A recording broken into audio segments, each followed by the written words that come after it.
Hello hi dears, welcome to my YouTube channel. എല്ലാവരും സുഖമായിട്ടിരിക്കുന്നു എന്ന് വിശ്വസിക്കുന്നു. ഇന്ന് ഞങ്ങൾ പോകുന്നത് മൂന്നാറിലേക്കാണ് കേട്ടോ. ഒരു അടിപൊളി ട്രിപ്പായിരുന്നു. ഞാനും അനീഷേട്ടനും മോനും അതുപോലെ തന്നെ നമ്മുടെ ഫാമിലി ഫ്രണ്ട്സുമാണ് കേട്ടോ ഉണ്ടായിരുന്നത്. അങ്ങനെ ഞങ്ങളെല്ലാവരും കൂടെ മൂന്നാറിൽ പോകുന്ന സമയത്ത് ഇങ്ങനൊരു വെള്ളച്ചാട്ടം കാണാം. ഇതിൻ്റെ പേര് ഞാൻ മറന്നുപോയി. അവിടുന്ന് കുറച്ച് നേരം നിർത്തി അവിടുത്തെ കാഴ്ചകളൊക്കെ കണ്ട് കണ്ട് ഞങ്ങൾ നേരെ പോയത് ഞങ്ങൾ താമസിക്കുന്ന റിസോർട്ടിലേക്കാണ്. അത് ബ്രോഡ് ബീൻ നാട്ടോ റിസോർട്ടിൻ്റെ പേര്. കാണാൻ തന്നെ നല്ല അടിപൊളിയാണ്. അങ്ങനെ അവിടെ പോയ സമയത്താണ് ഈ ഫോട്ടോസൊക്കെ ഉണ്ട്. ഇവിടെ കുറേ എന്താ ഫേമസ് ആയിട്ടുള്ള ശ്രീ മോഹൻലാൽ, സ്റ്റാലിൻ, റിയാസ്, പിന്നെ ശ്രീ പിണറായി വിജയൻ എന്ന് പറഞ്ഞ കുറേ ആളുകളെ ഫോട്ടോസൊക്കെ അവിടെ ഫ്രെയിം ചെയ്ത് വെച്ചിട്ടുണ്ട്. അവരൊക്കെ അവിടെ വന്നിട്ടുണ്ടെന്ന് പറഞ്ഞിട്ട്. അതുപോലെ ഈ ലോബി ഉണ്ടല്ലോ, അടിപൊളി ലോബി ആയിട്ട് നമ്മൾ കയറി ചെന്നപ്പോഴത്തേക്കും നമുക്കൊരു ജ്യൂസൊക്കെ തന്നിട്ടാണ് കേട്ടോ നമ്മളെ വെൽക്കം ചെയ്ത്. ജ്യൂസ് ഉണ്ടായിരുന്നു, ചോക്ലേറ്റ്സ് ഒക്കെ ഉണ്ടായിരുന്നു കേട്ടോ. ഞങ്ങൾ ബഗ്ഗി കയറിയിട്ടാണ് നമ്മുടെ റൂമിലേക്ക് പോയിരിക്കുന്നത്. റൂം എന്ന് വെച്ച് കഴിഞ്ഞാൽ ഒരു മേലെ 2 ബെഡ്റൂംസും താഴെ 2 ബെഡ്റൂംസും. നമുക്ക് 2 ഫാമിലിക്കും കൂടെ കിട്ടിയിരിക്കുന്നത് മേലത്തെ 2 ബെഡ്റൂംസാണ് കേട്ടോ. അങ്ങനെ നല്ലൊരു ബാൽക്കണിയൊക്കെ ഉണ്ടായിരുന്നു. ബാൽക്കണി ഈ വിൻഡോ കൂടെ പോകുന്ന സമയത്ത് കുറേ കാഴ്ചകളൊക്കെ കാണാം കേട്ടോ. ഇങ്ങനെ കാടാണ് ബാക്കിലേക്ക്. പിന്നെ ആ റൂമിൻ്റെ ഉള്ളിൽ തന്നെ നമുക്ക് അയൺ ടേബിള്, അയൺ ബോക്സ്, അങ്ങനെ എല്ലാം ഉള്ള നല്ല ഭയങ്കര സ്പേഷ്യസ് ആയിട്ടുള്ള റൂമായിരുന്നു കേട്ടോ. നമ്മൾ പറയുമ്പോൾ പൈസ കൊടുക്കുന്നതിന് നല്ല മുതലായി എന്നൊക്കെ പറയില്ലേ, അതാണ് കേട്ടോ സത്യം. അങ്ങനെ അവിടുന്ന് നമ്മളത് കഴിഞ്ഞ് ഫുഡ് കഴിക്കാൻ വേണ്ടിയിട്ട് താഴെ റെസ്റ്റോറൻറ്റിലേക്ക് പോയിട്ടുണ്ടായിരുന്നു. പോകുന്ന വഴിക്കാണ് ഈ ബുദ്ധൻ്റെ സ്റ്റാച്ചു ഒക്കെ ഉള്ളത്. ഫുഡ് ഒരു രക്ഷയില്ല, അത്രയ്ക്കും ടേസ്റ്റ് ഉണ്ടായിരുന്നു കേട്ടോ.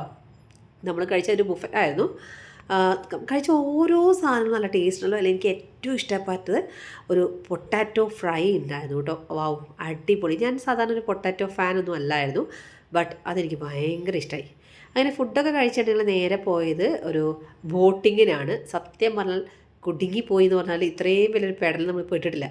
ഞാനും ഗായത്രിയും കൂടിയാണ് കേട്ടോ പെഡൽ ബോട്ടിൽ കയറുന്നത്. ഇത് നമ്മൾ മുന്നോട്ട് ചവിട്ടുമ്പോൾ ബോട്ട് പുറകോട്ടേക്ക് പോകും, പുറകോട്ട് ചവിട്ടുമ്പോൾ ബോട്ട് സൈഡിലേക്ക് പോകും. ഇങ്ങനെ എങ്ങനെയൊക്കെയോ രക്ഷപ്പെട്ട് വന്നതാണ് കേട്ടോ. അത് കഴിഞ്ഞ് നമ്മൾ കുറച്ച് നേരം കളിച്ചു. ബാസ്കറ്റ് ബോൾ ഉണ്ടായിരുന്നു, ക്രിക്കറ്റ് ഉണ്ടായിരുന്നു, ഫുട്ബോൾ ഉണ്ടായിരുന്നു. അങ്ങനെ എല്ലാവരും കൂടെ കുറച്ച് നേരം കളിച്ച് കഴിഞ്ഞിട്ട് നമ്മളിതിൻ്റെ ആസ്വദിക്കാൻ വേണ്ടിയിട്ട് ഇങ്ങനെ നടക്കുകയായിരുന്നു കേട്ടോ. കുറേ നേരം ഞങ്ങൾ നടന്നിട്ട് തീരുന്നില്ല എന്നൊക്കെ വേണമെങ്കിൽ പറയാം കേട്ടോ. അത്രയ്ക്കും സ്ഥലം ഉണ്ടായിരുന്നു നടക്കാൻ വേണ്ടിയിട്ട്. പിന്നെ ഇതാ ഈ പുല്ല് കൂടെ മേലേക്ക് കയറിയിട്ട് താഴേക്ക് ഇറങ്ങുക. കുട്ടികൾക്ക് അത് നല്ല സുഖമുള്ളൊരു പരിപാടിയാണ്. പക്ഷേ ഞങ്ങളെ വലിയവരെ സംബന്ധിച്ച് കുറച്ചൊരു റിസ്ക് ആയിരുന്നു. പിന്നെ ഇവിടെയൊക്കെ വന്നിട്ട് അനീഷേട്ടനും ശ്രീത്തും കൂടെ അവിടുന്ന് ടേബിൾ ടെന്നീസ് കളിച്ചു, ക്യാരംസ് കളിച്ചു, അങ്ങനെ എല്ലാം ചെയ്തു. പിന്നെ ഇവിടുത്തെ റൂംസ് എന്ന് പറഞ്ഞാൽ പല കാറ്റഗറിയാണ് കേട്ടോ. ലക്ഷറി ഉണ്ട്, വേറെ പിന്നെ ബാറ്റപ്പ് അറ്റാച്ച്ഡ് ഉണ്ട്, അങ്ങനെ പറഞ്ഞിട്ട് കുറേയേറെ റൂംസ് ഉണ്ട് കേട്ടോ. അതൊക്കെ കഴിഞ്ഞ് കഴിഞ്ഞിട്ടാണ് ഞങ്ങൾ സിപ്പ് ലൈനിൽ കയറിയത്. എൻ്റെ അപ്പോൾ വണ്ടർഫുൾ എക്സ്പീരിയൻസ് ആയിരുന്നു. ഞങ്ങളൊക്കെ 2 പ്രാവശ്യം കയറി, കണ്ണനടക്കം 2 പ്രാവശ്യം കേട്ടോ. അവനൊക്കെ ഭയങ്കര ധൈര്യമായിരുന്നു.